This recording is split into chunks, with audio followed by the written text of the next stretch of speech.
আমি আপনাদেরকে নিশ্চিত করতে চাই, আমরা উত্তরবঙ্গে একটা আন্তর্জাতিক মানের স্টেডিয়াম করার উদ্যোগ গ্রহণ করব এবং আশা করি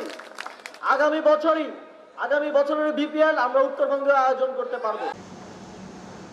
গেল মঙ্গলবার দিনাজপুরের খানসামায় গণসংবর্ধনা অনুষ্ঠানে যুব ও ক্রীড়া উপদেষ্টা উত্তরবঙ্গে স্টেডিয়াম নির্মাণের ঘোষণা দেন। দেশের উত্তর প্রান্তে আগামী বিপিএল এর ম্যাচ আয়োজনের আশ্বাসও দিয়েছেন আসিফ মাহমুদ সজীব ভুঁইয়া। কোন জেলায় নতুন স্টেডিয়াম হবে সেটা এখনও চূড়ান্ত না হলেও দিনাজপুরের ক্রিকেট সংশ্লিষ্টরা আশায় বুক বেঁধেছেন। বগুড়া রাজশাহীতে আছে পূর্ণাঙ্গ ক্রিকেট স্টেডিয়াম, রংপুরেও হয়েছে জাতীয় লিগের ম্যাচ। এদিক থেকে পিছিয়ে দিনাজপুর। ক্রিকেট খেলার জন্য মাঠ থাকলেও নেই কোনো স্টেডিয়াম। স্থানীয় ক্রিকেটার ও কোচের দাবি, দিনাজপুরে নির্মাণ করা হোক আন্তর্জাতিক স্টেডিয়াম। যখনই খেলাধুলা একটা পরিবেশ হবে, যখনই একটা বড় আন্তর্জাতিক স্টেডিয়াম হবে, অনেকে রোজি রোজগার হবে, অনেকে ভালো কাজে হবে এবং বাইরের টিমগুলো আসবে এবং বিদেশি পর্যটকরা আসবে। বিপিএল এর মতো টুর্নামেন্ট আমরা আশা করি এদিকে হবে। ক্রীড়া উপদেষ্টা বলেছেন যে আমাদের এই অঞ্চলে আন্তর্জাতিক মানের স্টেডিয়াম দিবে, তো আমরা আশাবাদী যে আমাদের দিনাজপুরে এরকম একটি আন্তর্জাতিক স্টেডিয়াম দিক। আমরা সবসময় টিভিতে বিভিন্ন খেলোয়াড়ের খেলা দেখে থাকি, কিন্তু কখনোই আমরা তাদেরকে সামনাসামনি কখনো খেলা দেখি নাই। খেলা দেখতে হলে আমাদেরকে অবশ্যই ঢাকা যেতে হয় বা দেশের অন্য প্রান্তে যেতে হয়।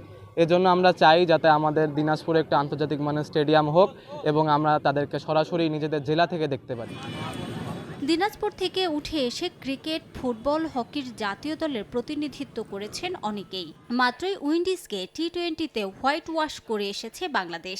যে দলের নেতৃত্বে ছিলেন লিটন দাস, যিনি উঠে এসেছেন দিনাজপুর থেকেই। জেলার ক্লেমন একাডেমির ক্রিকেটার পেসার শরীফুল ইসলাম, একসময় দেশ সেরা উইকেট কিপার হিসেবে বিবেচিত ধীমান ঘোষও দিনাজপুরের সন্তান। জেলায় একটি আন্তর্জাতিক মানের স্টেডিয়াম নির্মাণ হলে এই অঞ্চল থেকে আরও ক্রিকেটার উঠে আসবে বলে মনে করেন সংশ্লিষ্টরা।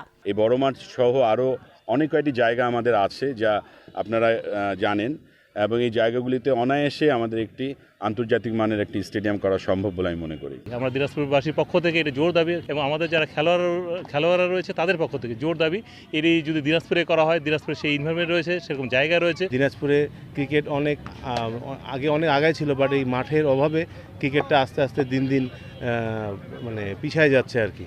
তা আমাদের দাবি একটা ইন্টারন্যাশনাল আমরা একটা মাঠ চাই। দিনাজপুরে প্রথম ও দ্বিতীয় বিভাগ ক্রিকেট লিগের খেলা অনুষ্ঠিত হয়ে আসছে গৌর এ শহীদ বড় ময়দানে। তবে রক্ষণাবেক্ষণের অভাবে সে মাঠটিরও এখন বেহাল দশা। সময় সংবাদ, দিনাজপুর।